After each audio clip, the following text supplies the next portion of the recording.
Halo Sobat GP dimanapun Anda berada, kembali lagi di program SBP on the Weekend edisi minggu ini bersama saya, Vikaris Aditya Pascal Panto.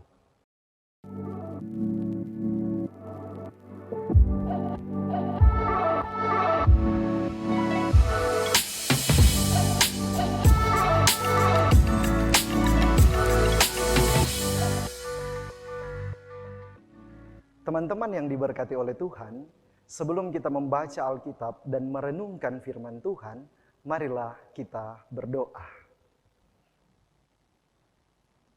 Bapa kekal sorgawi, Allah yang kami panggil, kami sapa di dalam nama Tuhan Yesus Kristus, yang telah menuntun, menyertai kehidupan kami sampai pada saat ini. Bapa sorgawi, pada kesempatan ini, anak-anak-Mu hendak membaca, merenungkan firman Tuhan. Kuasai hati dan pikiran kami, pendengaran kami, sehingga kami boleh mengerti dan memahami maksud Tuhan dari pembacaan Alkitab dan perenungan pada saat ini. Berfirmanlah ya Tuhan, kami anak-anak-Mu telah siap, sedia, dan menjadi pelaku-pelaku firman-Mu. Dalam nama Tuhan Yesus firman yang hidup, kami berdoa. Amin.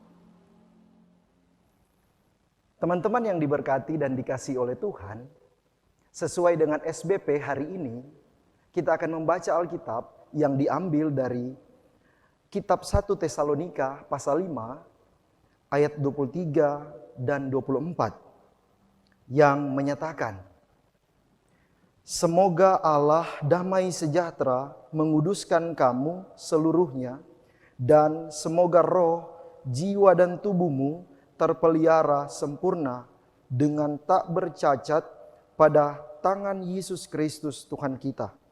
Ia yang memanggil kamu adalah setia, Ia juga akan menggenapinya. Demikianlah pembacaan firman Tuhan.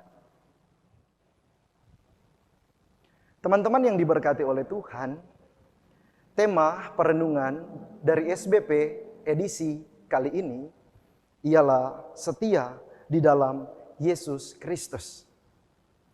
Dengan ayat penekanannya ada pada 1 Tesalonika pasal 5 ayat 24.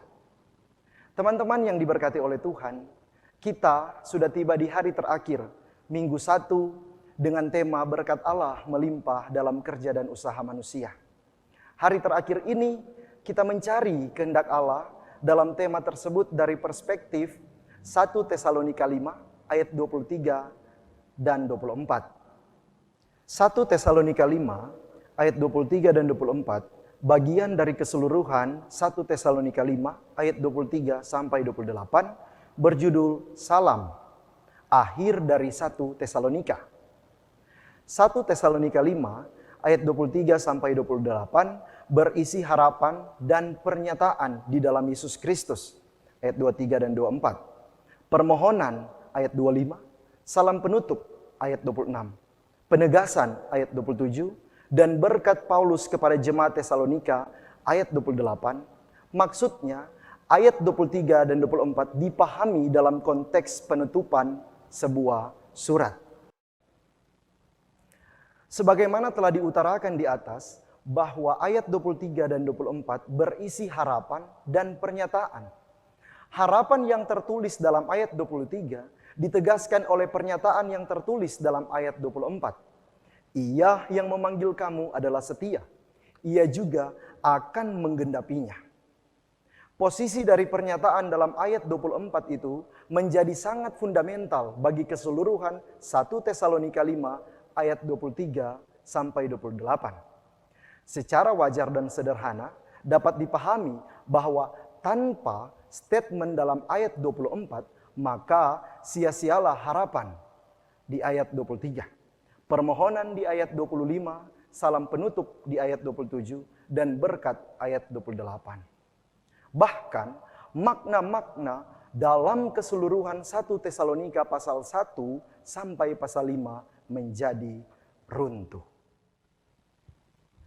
Memaknai minggu 1 dengan tema berkat Allah melimpah dalam kerja dan usaha manusia dari perspektif 1 Tesalonika 5 ayat 23 dan 24.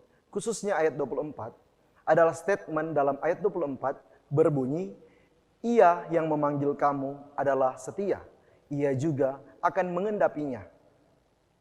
Demi pertanggungjawaban kita manusia atas anugerah keselamatan Allah Bapa, sudah sepatutnya harus dipertahankan oleh jiwa dan raga kita dengan kesetiaan kepada Yesus Kristus. Melengkapi rangkaian makna kehendak Allah kepada kita dalam 1 minggu ini, maka Allah menghendaki bahwa Yesus Kristus setia. Kita sepatutnya harus setia di dalamnya. Suatu saat nanti ancaman yang akan kita rasakan mungkin lebih berat dari yang sudah-sudah. Tetapi ingat, kehendak Allah agar kita setia di dalamnya. Teman-teman GP dimanapun berada, berbicara tentang setia, mungkin sudah banyak kali kita dengar dan juga mungkin kita terlibat dalam diskusi-diskusi mengenai tema tentang setia. Setia dalam perkara kecil, maka akan setia dalam perkara besar. Ini adalah ayat yang cukup populer atau cukup sering kita dengar. Terdengar sederhana, namun seringkali kita tidak bisa mengklasifikasikan apa saja perkara-perkara kecil itu. Saat melihat orang lain sukses dalam karir, dalam pekerjaan, dalam studi, dalam hubungan, pacaran, dan lain sebagainya, terkadang iman kita terganggu untuk setia kepada Tuhan. Seringkali kita mulai membandingkan situasi kita, situasi hidup kita dengan hidup orang lain. Ketika kita melihat hidup orang lain kelihatan lebih baik daripada kita, maka kita mulai mempertanyakan kuasa Tuhan. Padahal Tuhan memiliki agenda yang berbeda-beda untuk setiap kita anak-anaknya. Teman-teman GP yang dikasihi oleh Tuhan, setia adalah karakter Allah, maka kita pun harus memilikinya. Karakter setia bukan sebuah pilihan. Itu bukanlah sebuah saran di mana kita boleh memilikinya atau tidak. Ini adalah sebuah keharusan dan selayaknya kita kejar. Alkitab memberikan julukan kepada Tuhan Yesus sebagai yang setia dan yang benar. Itu mau membuktikan bahwa jika kita mau belajar menjadi pribadi yang memiliki kesetiaan, maka kita harus memintanya dari Tuhan Yesus. Sebab dialah sumber kesetiaan itu. Bagaimana caranya?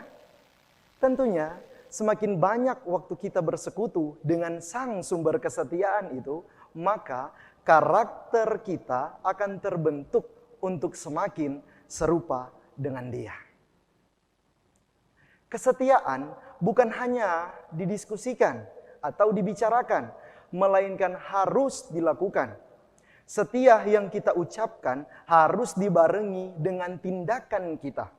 Karena kesetiaan hanya dapat dilihat melalui setiap tindakan yang kita lakukan.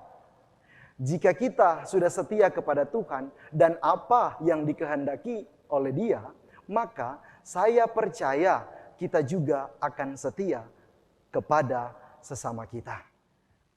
Teman-teman GP dimanapun kalian berada, kesetiaan bukanlah barang yang murah. Namun dia juga bukan hal yang tidak bisa kita miliki. Diperlukan harga yang mahal untuk tetap setia. Tuhan Yesus membuktikannya. Dia bahkan membayar dengan nyawanya sendiri. Kesetiaan tidak tumbuh dengan sendirinya. Diperlukan latihan setiap hari dan semacam alat pengingat supaya tetap bertahan dalam komitmen tentang kesetiaan itu. Roh Kuduslah yang akan mengingatkan kepada kita tentang firman Tuhan. Firman Tuhan membuat kita tetap kuat bertahan ketika alasan untuk menyerah itu menyerang kita.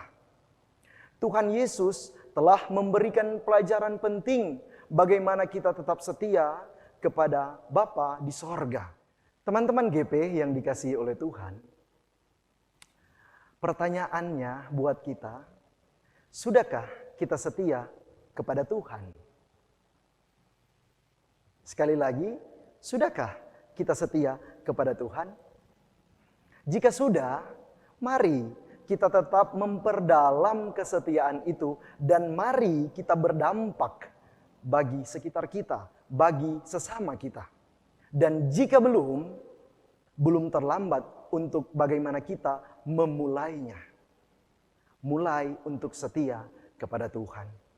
Roh Kudus memampukan kita dan menguatkan kita dalam menjalani kehidupan ini.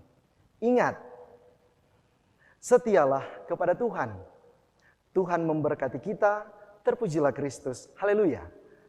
Amin. Teman-teman GP yang dikasihi oleh Tuhan, mari kita berdoa. Bapa di sorga, terima kasih untuk setiap waktu dan kesempatan yang Tuhan boleh berikan kepada kami. Kami mau berterima kasih karena kesempatan dan waktu yang Tuhan berikan, sehingga kami boleh membaca, merenungkan firman Tuhan pada saat ini. Ajarkan kami terus ya Allah, untuk setia kepada-Mu. Ajarkan kami terus ya Allah, untuk bagaimana kami memulai ketika kami belum setia kepada-Mu. Bimbing dan tuntun kami supaya benar kami setia di dalam Engkau. Pakai kami ya Tuhan untuk bagaimana menjadi saluran berkat buat orang-orang yang ada di sekitar kami. Pakai kami supaya kami berdampak bagi mereka, bagi sesama kami. Bapa, ajarkan terus kepada kami untuk selalu mengasihi satu dengan yang lain. Kami sebagai gerakan pemuda Gereja Protestan di Indonesia bagian Barat, diingatkan terus untuk bagaimana kami hidup dalam persekutuan dengan Engkau, untuk bagaimana kami menjadi surat-surat Kristus yang terbuka, yang boleh dibaca oleh orang-orang yang ada di sekitar kami, sehingga kami juga boleh menjadi perpanjangan tangan Tuhan menghadirkan tanda-tanda kerajaan Allah di dunia ini. Terima kasih banyak Bapa di sorga, kami mau berdoa buat setiap kami dalam kesulitan kami masing-masing, dalam gumul juang kami. Tuhan pilih kami, lihat kami, dengar dari seruan doa yang sering dan selalu kami naikkan kepada Tuhan. Sehingga kami boleh merasa tenang, kami boleh merasa damai atas pemeliharaan Tuhan itu. Jawab dan dengar doa kami seturut dengan waktu dan kehendak Tuhan. Terima kasih banyak Bapa di sorga atas perjumpaan yang Tuhan boleh berikan, yang Tuhan boleh izinkan untuk kami walaupun secara virtual, tetapi Tuhan tetap menolong dan memampukan kami. Terima kasih Tuhan Yesus, inilah doa yang kami hanya mau naikkan di dalam nama Tuhan Yesus Kristus yang adalah Tuhan penyelamat dan juru selamat kami yang hidup. Amin. Teman-teman GP dimanapun kalian berada, demikianlah SBP on the Weekend edisi minggu ini. Kita akan bertemu dan berjumpa lagi di SBP on the Weekend edisi minggu yang akan datang. Tuhan Yesus memberkati. Halo Gapers, kalian tahu nggak kalau Sabda Bina Pemuda Digital bisa dengan mudah didapatkan dengan mendownload Google Books di Google Play untuk pengguna Android. Dan untuk kalian yang menggunakan iOS, bisa membuka Google Play di browser untuk membeli serta mendownload Google Books di App Store. Gampang banget kan caranya? Cus, langsung aja di-download ya!